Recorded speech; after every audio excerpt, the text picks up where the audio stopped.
नमस्कार, times now Bharat पर आपका बहुत बहुत स्वागत है। आपके साथ मैं हूं राकेश पांडे। वक्त हो गया है राष्ट्रवाद का। पिछले कुछ दिनों से देश में बहस चल रही है और बहस ये कि राहुल गांधी ने छात्राओं के मंच से मनुस्मृति का जिक्र क्या तुष्टीकरण के लिए किया, क्या सिर्फ एक धर्म को टारगेट किया गया। और इसी तुष्टीकरण की बहस में आज एक और खबर आ गई। खबर आई इलाहाबाद हाईकोर्ट से। हिजाब को लेकर फैसला आया और दो टूक ये कह दिया गया कि स्कूलों में यूनिफॉर्म की इजाजत होगी, हिजाब की इजाजत नहीं होगी और यह सेकुलरिज्म के लिए जरूरी है। तो सवाल यह है कि स्कूलों में हिजाब से अगर आजादी की बातचीत हुई है, यूनिफॉर्म की बात हुई है, तो इसका विरोध क्यों हो रहा है? क्योंकि कुछ मौलाना विरोधी नेता इसका विरोध कर रहे हैं। सवाल यह भी है कि राहुल गांधी ने ब्रेक द केज की बात कही थी छात्राओं के मंच से, तो क्या यह फैसला ब्रेक द केज वाला है? एक रिपोर्ट देखिए, फिर डिबेट की शुरुआत करते हैं।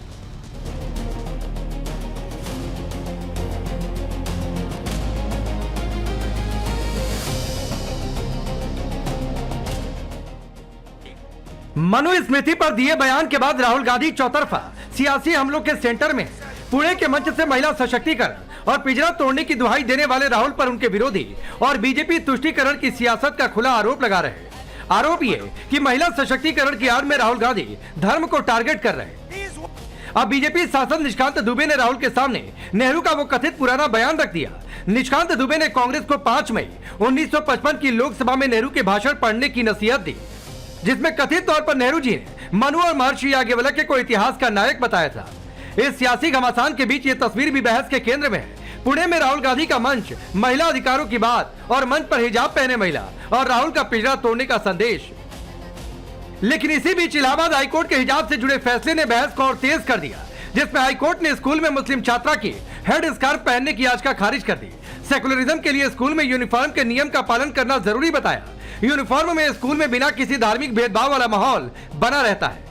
लेकिन हिजाब समर्थक फैसले पर सवाल उठाने लगे, हालांकि इनको जवाब भी इन्हीं के समुदाय से मिला।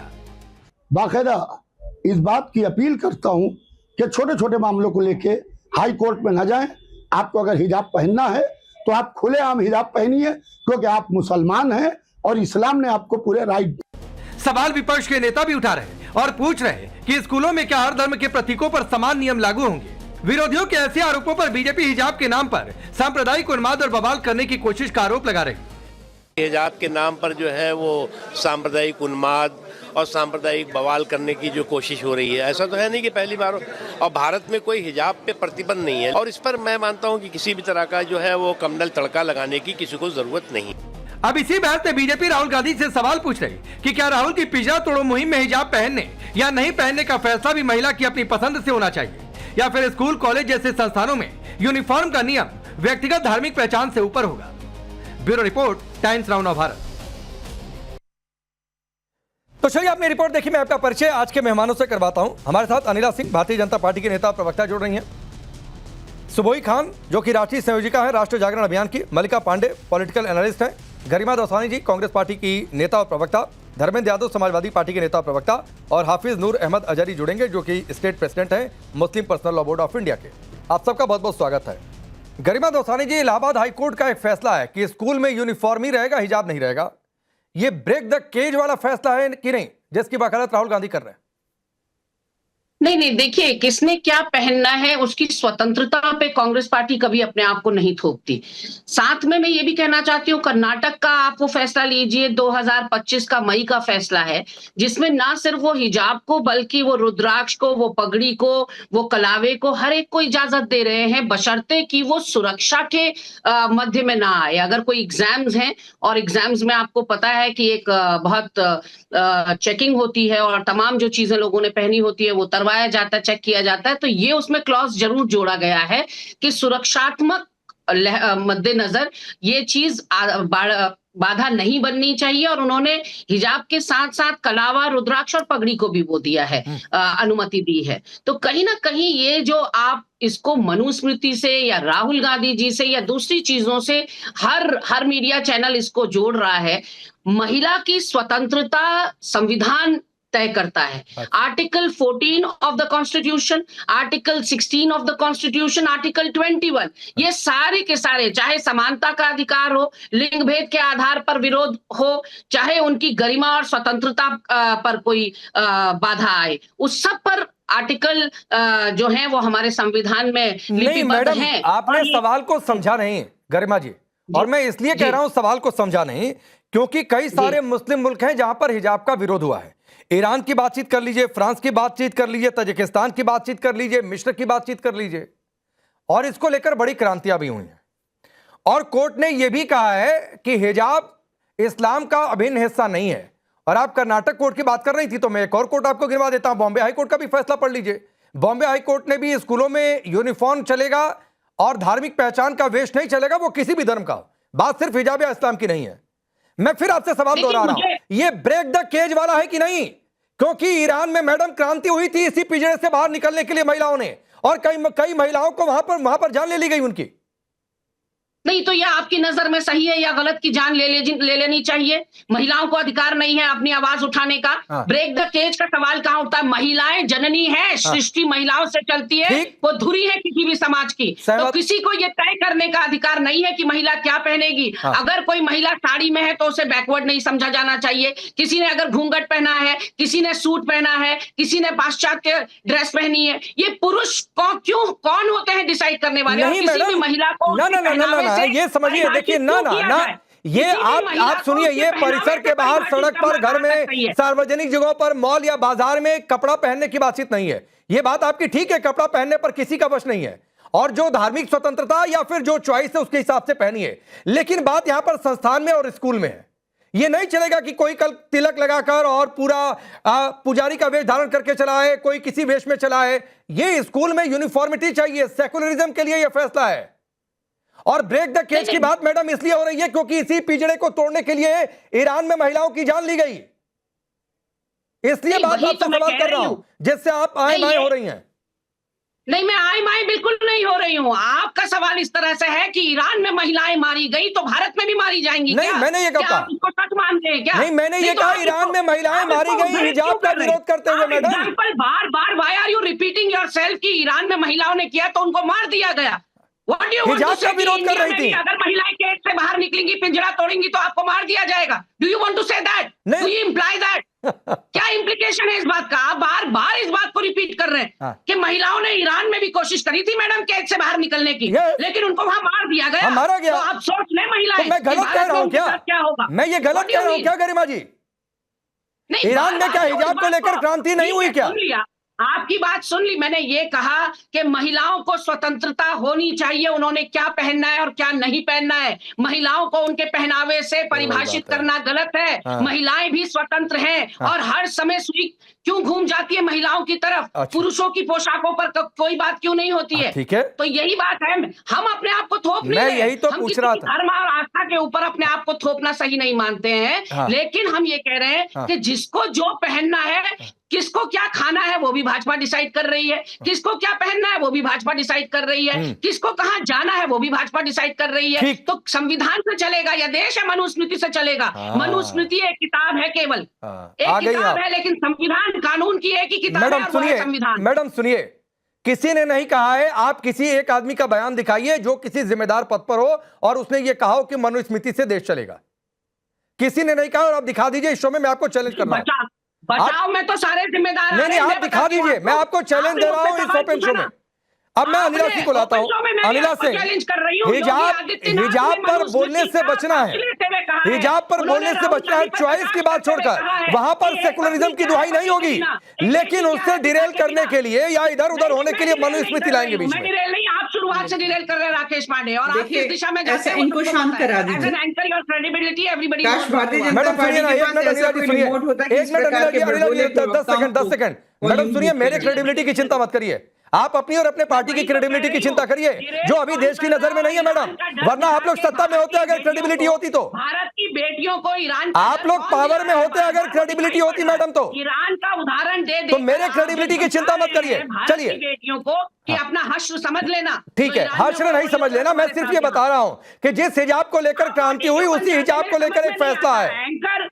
एंकर जो है दूसरी पार्टी के प्रवक्ताओं को लड़ाने, वो आपको लगेगा क्योंकि ये सवाल आपको सूट नहीं कर रहा है। अनिला सिंह, पर्सनल मत किया करिए। No, I am not taking personal madam, I am not taking personal. Credibility की बात कही, इसने क्रेडिबिलिटी वाला जवाब दिया, पर्सनल कुछ नहीं है। अनिला सिंह, 7 मिनट से तो मेरी सभी को राम राम। बिल्कुल ठीक बात है, संविधान सर्वोपरि है, पर और किसी भी शिक्षण संस्थान का अनुशासन और समानता का सिद्धांत किसी धार्मिक प्रतीक से कहीं ऊपर है। जब हम स्कूल या कॉलेज जाते हैं तो पहचान हमारी जो यूनिफॉर्म होती है ना, और जो वहां पर जो शिक्षा होती है उससे होती है, ना कि किसी मजहबी लिबास से। इलाहाबाद हाईकोर्ट का जो हालिया फैसला हमने देखा है, इसी संवैधानिक समानता और अनुशासन पर मोहर लगाता है। पर क्या किया जाए, जो हलाल हिंदू हैं उनको समझ में आता नहीं है। हाँ, वो आ जाते हैं एकदम से टोकरा उठाकर कि अरे ये क्या हो रहा है, ये क्या हो रहा है, हिजाब के ऊपर कैसे आप उंगली उठा सकते हैं, और हिजाब तो बिल्कुल रहना चाहिए। पर कर्नाटक हाई कोर्ट ने भी 2022 में इसी प्रकार का फैसला दिया था, और उसी को आगे बढ़ाते हुए इलाहाबाद हाई कोर्ट ने अभी का हाल फिलहाल का फैसला दिया है। पर इनको समझ में नहीं आता है। और सबसे मजे की बात यह है कि जो ऊंची ऊंची आवाज में चिल्ला चिल्ला कर बात करते हैं, ना तो उन्हें कुरान की जानकारी है, ना उन्हें मनुस्मृति की जानकारी है। कुरान में हिजाब जैसा कोई शब्द आता ही नहीं है। जो भी बोलते हैं पहनावे का जो निर्देश है कुरान में, महिलाओं के पहनावे के लिए खिमार यानी चादर या दुपट्टा जिसको कहते हैं, और जिल्बाब जो भारी ढीला वस्त्र है, उसको पहनने का जिक्र जरूर है। परंतु इन लोगों को कोई इस महिला को जरा चुप करा दे तो अच्छा रहेगा। राकेश जी ने लगातार बोल रही, बिना तैयारी के आती है और फिर चिल्लाती रहती है। ठीक है, ठीक है। गरिमा जी सुनिए, एक गरिमा जी प्लीज, कोई किसी के बीच में इंटरप्ट नहीं करेगा, और कोई किसी के बीच में आता है तो एक दो लाइन जो भी अपना काउंटर है बोलकर शांत हो जाए। और ये नियम सबके लिए लागू होगा, चाहे गरिमा जी बोले, चाहे अनिला जी बोले, चाहे धर्मेंद्र भाई बोले, या कोई बोले, तो बारी बारी से थोड़ा बहुत काउंटर चलता है, लेकिन ज्यादा नहीं। अनिला जी, नहीं, जिनके पास तथ्य होते हैं ना उनको चिल्लाने की आवश्यकता नहीं, अपनी बात तथ्यों पर बात करते हैं। देखिए ऐसा है कि ये बता दीजिए, दिल्ली सल्तनत की जो पहली महिला शासक रजिया सुल्ताना रही हैं 13वीं शताब्दी में, ये उन्होंने जब सत्ता संभाली तो आप बताइए हिजाब पहना हुआ था उन्होंने। फिर दरबार और युद्ध के मैदान में पुरुषों की तरह कुब्बा यानी कि कोट और कुल्हा यानी टोपी पगड़ी पहनकर बिना किसी हिजाब या नकाब के जनता के सामने आती थी। इन लोगों ने मुस्लिम बहनों को समझ के रखा है। हम देखते हैं कि जब हम ट्रिपल तलाक को खत्म करना चाहते हैं, तब हलाल हिंदुओं की जो पार्टियां सामने खड़े हो जाती हैं प्लाकार्ड लेके, मौला और मौलवी और मौलानाओं के साथ, कि नहीं नहीं नहीं नहीं नहीं, जबकि कुरान में इस प्रकार की कोई चीज है ही नहीं। बारंबार हम देखते हैं 370 जब हटता है, जब हमारी कश्मीरी बहन बेटियों को उससे राहत मिलती है, तो ये लोग उनके खिलाफ खड़े हो जाते हैं। फ्रांस जैसा जो एक एडवांस कंट्री है, 2004 में सभी सरकारी स्कूलों में हिजाब सहित किसी भी प्रमुख धार्मिक प्रतीक, यानी चाहे वो क्रॉस हो, पगड़ी हो, हिजाब हो, उसके ऊपर पूरी तरीके से प्रतिबंध लगा दिया था। 2010 में सार्वजनिक स्थानों पर पूरे चेहरे को ढकने पर रोक लगा दी गई थी। और मुस्लिम देशों की आप मेरे से सुन लीजिए, जहां पर ये अनिवार्य नहीं या प्रतिबंधित नहीं है। अब तुर्की का उदाहरण ले लीजिए, ट्यूनीशिया का ले लीजिए, कोसोवा का ले लीजिए, कजाकिस्तान का ले लीजिए, तजाकिस्तान का ले लीजिए, उज्बेकिस्तान का ले लीजिए। हाँ, जहां पूरी तरीके से रोक है वो ईरान और अफगानिस्तान है। भारतवर्ष को क्या कांग्रेस पार्टी जैसे राजनीतिक दल, मैं अगर इस पर लाता हूँ हजारी साहब को लाता हूँ, एक मिनट। वो कथा सुना रही है, कथा। अरे मैडम सुनिए, कथा आपने भी सुनाई ना, कथा यहाँ पर सबको ही सुनाता है अपने अपने हिसाब से। आपको ये कथा लग जाएगी, आपको ये कथा लग जाएगी, जो तैयारी ठीक है, आते हैं ना, आपको ये कथा लग जाएगी अगर आपको।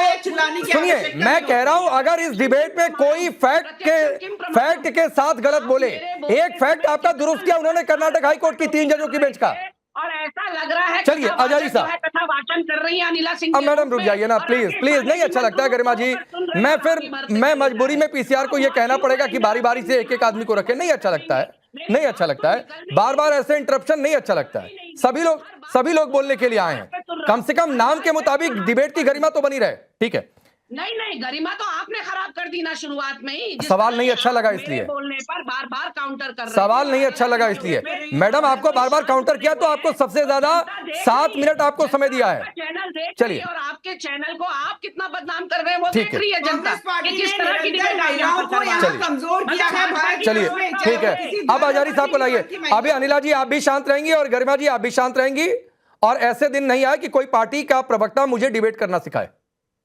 तो प्लीज आजारी साहब, बातचीत हो रही है कि क्या इस्लाम का अभिन्न हिस्सा है, कोर्ट ने कहा कि नहीं, इसलिए सेकुलरिज्म जरूरी है, यूनिफॉर्मिटी जरूरी है, क्लासरूम के बाहर जो पहनना है इस पर तो कोई किसी की रोक नहीं है। क्या गलत है इसमें? एक तो माननीय हाईकोर्ट ने कहा है कि इस्लाम में पर्दा अनिवार्य नहीं, हाईकोर्ट महाराष्ट्र ने भी यही कहा था, हाईकोर्ट कर्नाटक ने भी यही कहा था। तो मैंने उस वक्त भी आपके ही चैनल पे कहा था आपसे कि हमारे मजहब में अगर मदाखलत करनी है, हमारे धर्म में अगर ज्यादा झांकना है, तो जो जज हजरात हैं उन्हें हमारे धर्म का इल्म भी हासिल करना चाहिए। वो किस मजहब के, हमें कोई लेना देना नहीं, उन्हें इस्लाम का इल्म हासिल करना चाहिए। और दूसरी बात यह है, या वहां पर हमारे उलमा को, मुफ्तियान इकराम को, जानकार लोगों को जजों की कुर्सी पे बिठाना चाहिए ताकि सही फैसला हो। जब जज साहब को जानकारी ही नहीं है कि अनिवार्य हिस्सा है या नहीं, जबरदस्ती वहां पर बोल रहे कि ये जो पर्दा है इस्लाम का अनिवार्य हिस्सा नहीं है, ये क्या है? ये सीधा सीधा इस्लाम पर हमला है, मुसलमानों पर हमला है जज साहब का। अच्छा। तो इसलिए रास्ता है, उस बच्ची जिस बच्ची ने हिम्मत की, 11वीं क्लास की बच्ची है जिसने हिम्मत की है, उसको चाहिए बिना देर किए जो संविधान ने हमें अधिकार दिया है, उस अधिकार के तहत सुप्रीम कोर्ट जाए और सुप्रीम कोर्ट पे जाकर के अपनी बात को रखे, देश की आखिरी अदालत का भी फैसला ले कि ऐसे माहौल में देश की अदालत ने क्या कहा था। ये हमारे पास साक्ष्य बतौर मौजूद रहना चाहिए। दूसरी बात ये, अनिला जी अभी आप बड़ी जिम्मेदारी के साथ कह रही थी कि कुरान में ऐसा लफ्ज ही नहीं है ही नहीं। कितनी पढ़ी लिखी है आप? कुरान को कितना आपने पढ़ा है? कुरान को अगर पढ़ा है तो कम से कम कुरान की यहाँ बैठकर तौहीन तो ना आप कीजिए। अपनी तरफ से बखान क्यों कर रही हो आप जब आपको जानकारी नहीं है? कुरान के साफ सूरह अहज़ाब में है, अल्लाह तबारक तआला ने इरशाद फरमाया, अपनी औरतों से कहो कि सर और बदन पर चादर ओढ़े। ये कहा, एक चादर क्या है? चादर हिजाब ही है, पर्दा ही है। उसने लड़की ने क्या कहा था? लड़की ने क्या मांगा? लड़की ने भी तो हिजाब के लिए कहा, पर्दे के लिए कहा, चादर के लिए कहा। किस चीज के लिए कहा है? आप ये कैसे कह सकती हो कुरान में है ही नहीं है? मतलब आप चाहती हो, जैसे आपका धर्म आपको आजादी दे रहा है, हमें कोई टेंशन नहीं। हमारे धर्म ने हमारे यहाँ इसी को आजादी कहते हैं, जिसको आप जेल और कैद बना करके हमारी औरतों के सामने परोस रही हैं। हमारे यहाँ हमारे मजहब ने इजाजत दी है कि आप, हुक्म दिया है बल्कि, कि आप अपनी औरतों से कहो कि वो अपने सरों को, अपने जिस्म को ढाके। तो हमारे यहाँ ये कुरान का हुक्म है, अल्लाह का हुक्म है। पैगंबर इस्लाम सल्लल्लाहु अलैहि वसल्लम ने बहुत सारी हदीस में पर्दे का हुक्म दिया है, हमारे बुजुर्गों ने उसको फॉलो किया है। आप न जाने क्यों चाहती हैं? अच्छा, मुझे एक बात बता दीजिए आजारी जी, क्यों चाहती हैं? आजारी जी एक बात बता दीजिए, आजारी जी सुनिए, एक बात बता दीजिए। बिल्कुल ठीक बात है, आप इस्लाम को जानते हैं, आपने पढ़ा है, और बिल्कुल सही बात है, हम में से सबसे ज्यादा जानकारी आपको है, मैं इस बात का सम्मान भी करता हूं। लेकिन कुछ मौलाना ऐसे हैं जो कह रहे हैं कि हाँ ठीक है, कोर्ट का फैसला ठीक है और स्कूल में यूनिफॉर्म ही फॉलो होना चाहिए। तो क्या उन्हें इस्लाम की जानकारी नहीं है?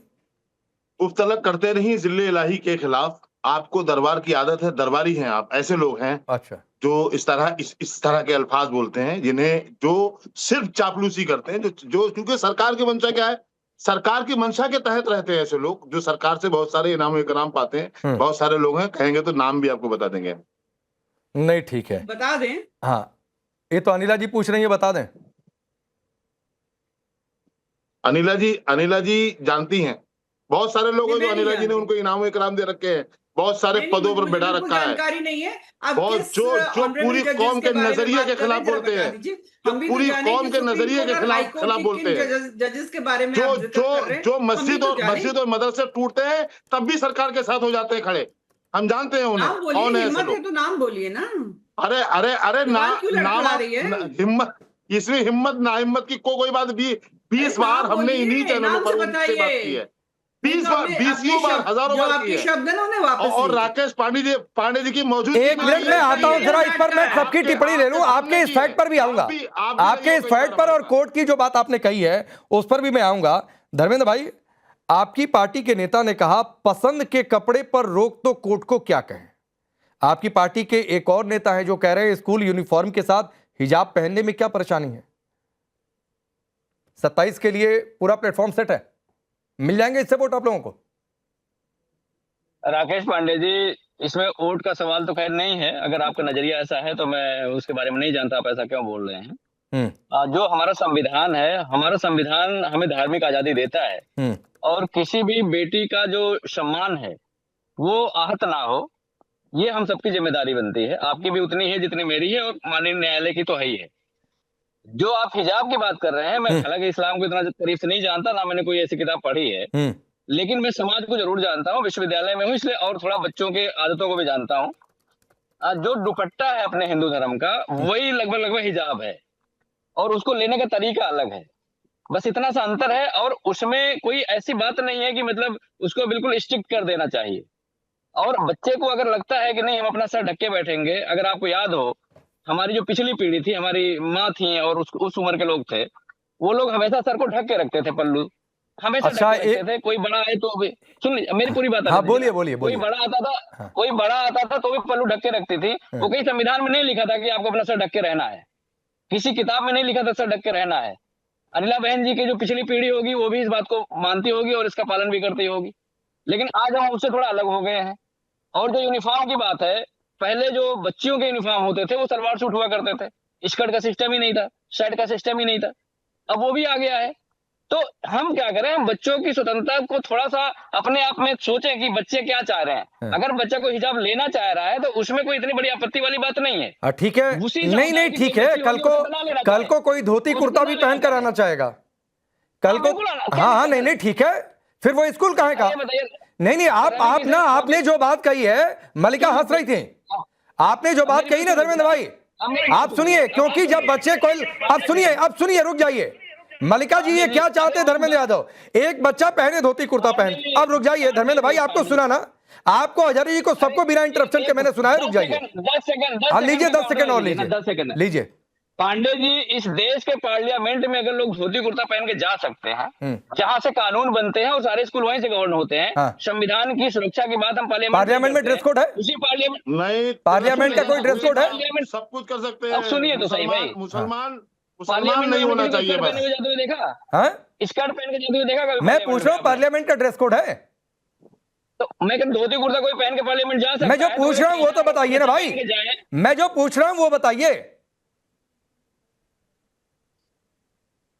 अब बंद हो गई जुबान, चलिए अब मैं आता हूं, आपके 10 सेकंड हो गए ऑलरेडी आपके 10 सेकंड हो गए मलिका जी। अब एक बच्चा धोती कुर्ता पहनकर, एक बच्चा हिजाब में बैठे, दूसरा बच्चा दूसरे धर्म का वेशभूषा पहनकर बैठे, यानी टीचर पढ़ाए तो सब बच्चों के दिमाग में रहे ये हिंदू है, ये मुसलमान है, ये सिख है, ये ईसाई है, यही दिमाग में चलता रहे। ये धर्मेंद्र यादव चाहते हैं। तिलक पर पाबंदी लगाएंगे, तिलक पर लगवाएंगे पाबंदी, कोई धार्मिक पहचान नहीं होनी चाहिए। ठीक है, चलिए राकेश जी, मेरे जितने भी को पैनलिस्ट हैं वो एक चीज भूल चुके हैं, कहीं ना कहीं इन्होंने एक पॉलिटिकल कन्वीनियंस बना दी है। तो मैं इनसे पूछना चाहूंगी, जो मदरसे में बच्चियां पढ़ती हैं, क्या उनका चॉइस है हिजाब पहनना या उनको फोर्स किया जाता है हिजाब पहनने के लिए? तो आप मदरसे का भी, वहां पर भी एजुकेशनल इंस्टीट्यूट है जहां पर आप यूनिफॉर्मिटी बता रहे हैं। सर, मैंने यूनिफॉर्मिटी बता रहे हैं, हमारे पास स्कूल में यूनिफॉर्म क्यों होती है?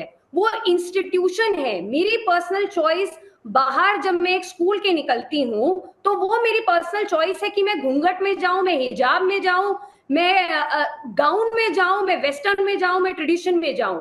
बट एक इंस्टीट्यूशन की एक गरिमा होती है, एक यूनिफॉर्मिटी होती है जिसको कोई एड्रेस नहीं कर रहा है। आपने एक मेरे सिविलाइजेशन को, मैं एक प्रैक्टिसिंग जेंजी हिंदू विमेन हूं, मैं इक्वालिटी भी देखती हूं, मैं एम्पावरमेंट भी देखती हूं, बट ये सही चीज नहीं है जब आप एक दो वर्ड्स लेते हैं मनुस्मृति के, उसको मिस इंटरप्रेट करते हैं और मेरी पूरी सिविलाइजेशन को बदनाम करते हैं। That I can't tolerate. और अपनी कन्वीनियंस के लिए ये फेथ सिलेक्टिसिज्म कहां से हो रहा है राकेश जी इसमें, कि आप ये भी करिए? तो आप मदरसे में, मेरा एक क्वेश्चन यही है, तो आप मदरसे में हिजाब बंद करिए अगर आप चॉइस की बात कर रहे हैं कि अच्छा हाँ पार्लियामेंट। अच्छा ठीक है, मैं इस पर आचार्य जी की टिप्पणी ले ही लेता हूं, फिर मैं गरिमा जी के पास जाऊंगा।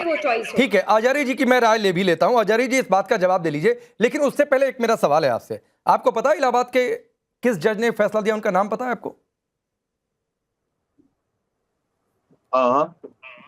एक जज उसमें मुस्लिम भी हैं, मैंने पढ़ा है। हाँ, याद आ गया आपको? अभी थोड़ी देर पहले क्या कह रहे थे? यही अभी थोड़ी नहीं, अभी थोड़ी देर पहले क्या कह रहे थे आप?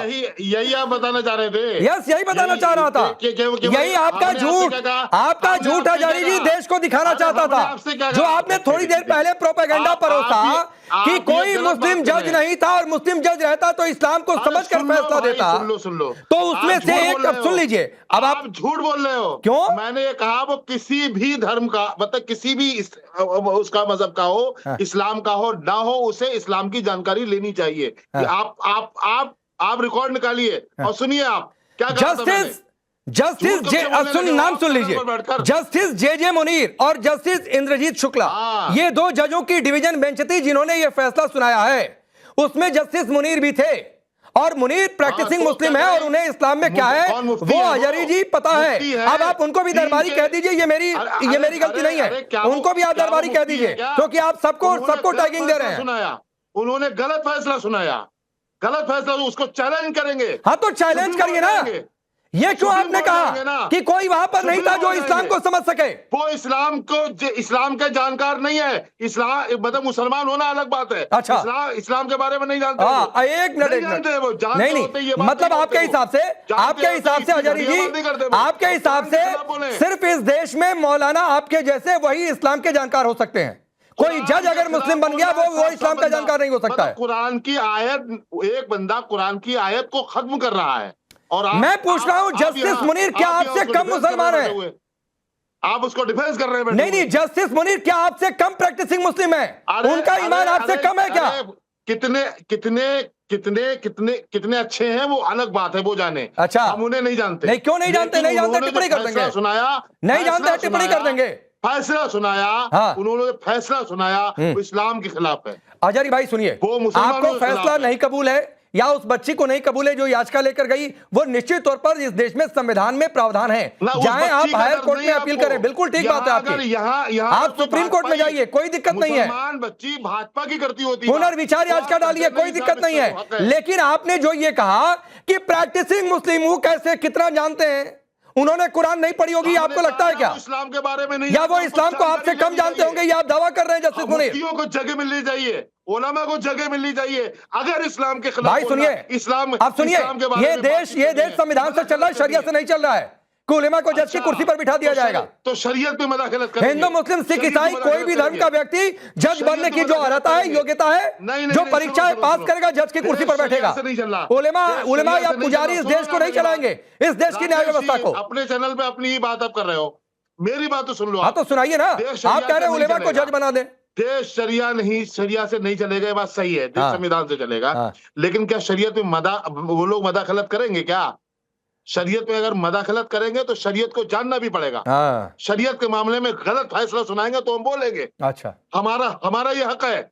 शरीयत से देश चलेगा नहीं और शरीयत के मामले में गलत फैसला सुना देंगे, गजब है। नहीं रोक सकते। जब देश संविधान से चलेगा तो संविधान के हिसाब से ना फैसला होगा जी।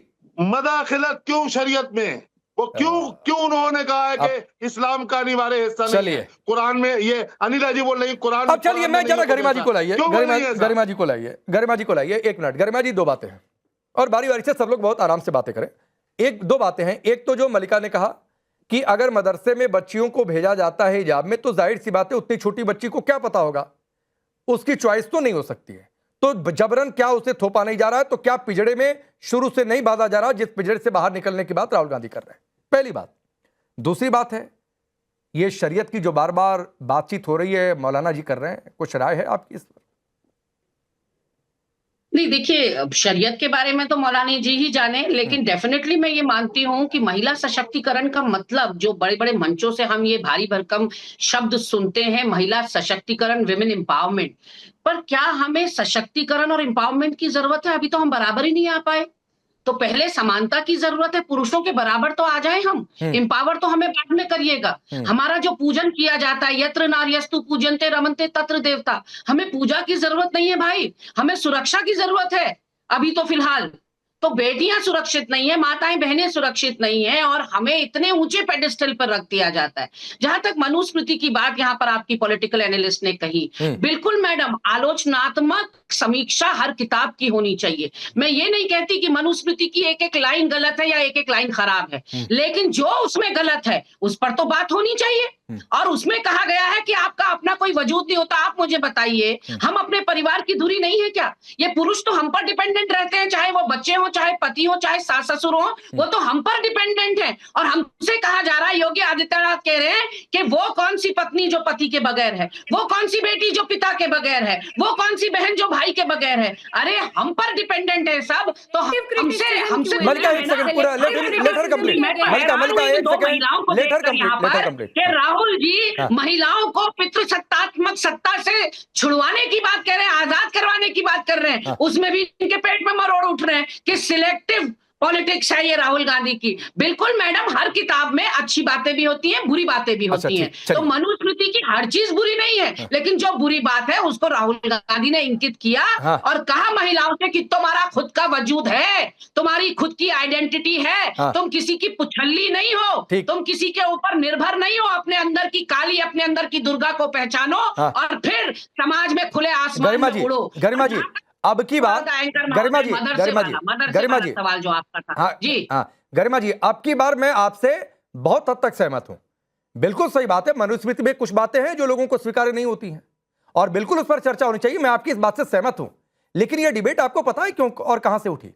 वो वहां से उठी मैडम कि आप सेलेक्टिव तौर पर एक ही किताब लेकर आते हैं, दूसरे धर्मों की किताबों को, मैं नहीं कह रहा हूं किसी भी धर्म की किताब पर डिबेट हो, लेकिन जब सिलेक्टिव हो जाते हैं डिबेट वहां से शुरू हो जाती है, इसलिए यह बातचीत उठी थी। मलिका कुछ कहना चाह रही थी। राकेश जी, आज का हिंदू सो रहा है, आज का हिंदू सो रहा है हमारी टॉलरेंस को। आ रहा हूं गरिमा जी, आ रहा हूं मैडम, आ रहा हूं। एक बार मलिका आपसे कुछ कहना चाह रही है, ये उठाते हैं मैम, मैंने आपके टाइम में नहीं बोला, so please allow me the time. ये पॉलिटिकल कन्वीनियंस जो हिंदू, एक ही आप कोई भी एडवर्टाइजमेंट देखिए, सिर्फ उसमें रक्षाबंधन का, कृति सैनन का दिखाया जाता है, मान्यवर के ऐड दिखाए जाते हैं, सिर्फ हिंदू को टारगेट किया जाता है। कभी आप कुरान को क्यों नहीं करती हैं? और जहां तक बात मनुस्मृति की है गरिमा जी, थोड़ा सा अगर हिस्ट्री, एक मिनट मलिका जी प्लीज, तो जो मनुस्मृति है, एक minute Malika ji please please please please, मैं नहीं चाहूंगा कि मेरे मंच से किसी भी धर्म ग्रंथ को लेकर आप कहें कि उसको क्यों नहीं टारगेट करते हैं, उनको क्यों नहीं टारगेट करते हैं। तो प्लीज मैं आपकी इस बात से, हम रामायण, रामचरितमानस, महाभारत, कुरान, हम सबका उतना ही सम्मान करते हैं, तो किसी भी हाँ बिल्कुल आपकी इस बात से मैं सहमत। Rakesh ji, I totally agree with you, जो भी उसमें। और सबसे पहले तो मैं ओपनिंग एक चीज से करना चाहूंगी, देखिए मनुस्मृति का जो ओरिजिनल टेक्स्ट है वो आज के टाइम में हमारे पास है ही नहीं। विलियम जोन्स ने उसको इंटरप्रेट किया था, अंग्रेजी में इंटरप्रेट किया था, काफी चीजें ट्रांसलेशन में भी खो जाती हैं, तो ओरिजिनल टेक्स्ट हमारे पास है नहीं। उसके 2-3 पैराग्राफ्स को हम निकालते हैं, हम मिस इंटरप्रेट करते हैं, और डेफिनेटली चाहे वो कोई भी रिलीजियस बुक्स हो, ऑल अक्रॉस, चाहे वो कुरान हो, बाइबल हो, मनुस्मृति हो, रामायण हो, किसी में भी महिलाओं का अगर बात की जाती है, उसमें महिलाओं के एम्पावरमेंट को क्वेश्चन किया जाता है। मैं सब चीजों को क्वेश्चन करती हूँ, नहीं ठीक, बट मेरा अनिला जी को जरा लाइए। अनिला जी बहुत सहूलियत से ये बातचीत हो गई। अभी अजहरी साहब ने कहा कि शरीयत में मदाखलत नहीं होनी चाहिए, कल को कोई उठकर कहेगा कि इस पर्सनल लॉ में मदाखलत नहीं होनी चाहिए, तो ये देश पर्सनल लॉ से चलेगा जो अजहरी जी कह रहे हैं उस हिसाब से, या फिर ये सहूलियत की पॉलिटिक्स के हिसाब से चलेगा कि चूंकि तुष्टीकरण करना है तो सिर्फ मनुस्मृति को आगे करना है। अच्छा रुक जाइए, 30 सेकंड दे लीजिए गरिमा जी को, 30 सेकंड दे लीजिए गरिमा जी को, बोलिए। देखिए यहाँ आप लोग यूनिफॉर्मिटी इतना चिल्ला रहे हैं। यूनिफॉर्म सिविल कोड केवल उत्तराखंड में लागू हुआ तब आप लोगों को के पेट में मरोड़ नहीं उठा। यूनिफॉर्मिटी का मतलब तो यूनिफॉर्मिटी है ना, फिर पूरे देश में लागू होना चाहिए था। मेरे प्रदेश को क्यों प्रयोगशाला बना दिया? सही बात है, मैं सहमत हूँ की जनता को, मैं सहमत हूँ आपकी इस बात से। अनिला जी को लाता हूँ, मैं सहमत हूँ आपकी इस बात से। अरे गरिमा जी, अनिला जी बात का जवाब दीजिए, और पूरे देश में क्यों नहीं यूसीसी एक साथ ला देते हैं? नहीं, मैं बिल्कुल यूसीसी पे जिस दिन आप बुलाएंगे उस दिन मैं डिबेट कर लूंगी, पर एक चीज तो बहुत ज्यादा स्पष्ट हो गई है। जब श्री राहुल गांधी जी, जो एक हलाल हिंदू हैं, उन्होंने मंच पर खड़े, पता नहीं हिंदू हैं कि या पारसी है, मुझे मालूम नहीं अच्छी तरीके से, क्योंकि उन्होंने पूरे पार्टी की तरह पूरी दुनिया को अपने धर्म के लिए भी कंफ्यूज कर रखा है। उन्होंने खड़े होकर जब मनुस्मृति का हवाला देते हुए बहुत सारी बातें करी, उन्हीं की प्रवक्ता यहाँ पर आपके पैनल पर बैठकर यद नारेषु पूजन्ते का उदाहरण दे रही है। उनको शायद पता नहीं है कि ये श्लोक भी मनुस्मृति का ही है। मनुस्मृति में जो अच्छी बातें हैं वो नहीं, उससे मतलब नहीं है। मंच पर खड़े होकर मनुस्मृति के बारे में आप बोलेंगे और इस्लाम में जहाँ हिजाब पहनना नेसेसरी नहीं है, अनिवार्य नहीं है, देखिए राकेश जी आगे से मैं इस महिला को बोलने नहीं दूंगी, ये लगातार मेरे बीच में। अच्छा चलिए एक मिनट बोलने नहीं दूंगी, केवल इसके आगे रुक जाइए गरिमा जी मैडम प्लीज रुक जाइए। अभी सुबोई भी जुड़ चुकी है, हालांकि समय थोड़ा सा कम है, लेकिन अनिला जी की बात पूरी होने दीजिए। तमीज अनिला जी की बात पूरी होने एक नंबर की करती है ये, प्लीज। वो बहुत बारी से अपने समय का इंतजार कर रही थी, तो प्लीज एक सेकंड अजहरी साहब, मुझे आपके कुरान के बारे में जानकारी नहीं हो सकती है, परंतु मुझे पता है कि उसमें जो है खिमार और जलबाब के बारे में लिखा है, जो कि चद्दर और एक ढीले कपड़े को कहते हैं, हिजाब के बारे में नहीं लिखा हुआ। अगर हिजाब के बारे में लिखा हुआ होता तो जो इस्लामिक देश है ना, वहां पर इसको कंपलसरी कर देते। ठीक है, मैंने अभी उदाहरण दे दिए थे कितने सारे देशों के कि वहां पर हिजाब जो है जरूरी नहीं है। ठीक है, सुबोई को लाते हैं, जरा थोड़ा सा समय कम है, क्योंकि इस पैनल पर दो ही लोग हैं जो इस्लाम समझेंगे। नहीं, पर एक चीज स्पष्ट हो गई है राकेश जी, लाइन के उधर कौन खड़े हैं, यानी कि जो शरिया के फेवर में है। ठीक है, वो ठीक है। अब सुबोई पहले तो अजहरी जी ने कहा कि जज में भी कोई मुसलमान, अब पता चला जस्टिस मुनीर तो खुद प्रैक्टिसिंग मुस्लिम है। अनिला जी क्या कर रही हो? हाँ रुक जाइए, फिर कह रहे हैं शरीयत में मदालिखत बर्दाश्त नहीं होगी। बिल्कुल नहीं होगी। जी देखिए राकेश जी, सबसे बड़ा दुर्भाग्य ये है कि पहली बात तो शरीयत को इन लोगों ने इस्लाम से जोड़ दिया है। एक्चुअली शरिया और इस्लाम एक चीज नहीं होते हैं। शरिया जो है बहुत सारी ऐसी प्रैक्टिसेस भी इंक्लूड करता है अपने अंदर जो एंटी विमेन है, एंटी चिल्ड्रन है, और जिसका किसी भी तरह से इस्लाम से कोई लेना देना नहीं है। उस समय इस्लाम के कुछ ठेकेदारों ने कुछ अपनी प्रैक्टिसेस, कुछ अपने अपराधों को भी शरिया में इंक्लूड करके उसको एक लॉ बना दिया था, जो कि ज़बानी आज तक चल रही है, कोडिफाइड भी नहीं है। अपना नाम मुसलमानों जैसा रख करके, ये जो इस्लाम के ठेकेदार बैठते हैं, मैं ये जानना चाहती हूँ कि महिलाओं से जुड़ी जो बातें होती हैं, वो मुसलमान महिला को खुद तय करने दीजिए। हमें हिजाब, बुर्का, खुदा को नहीं मानती हो, इस्लाम का पार्ट है, पूजा भी करती हो, आप पूजा भी करती हो, आप मंदिरों में भी जाती हो,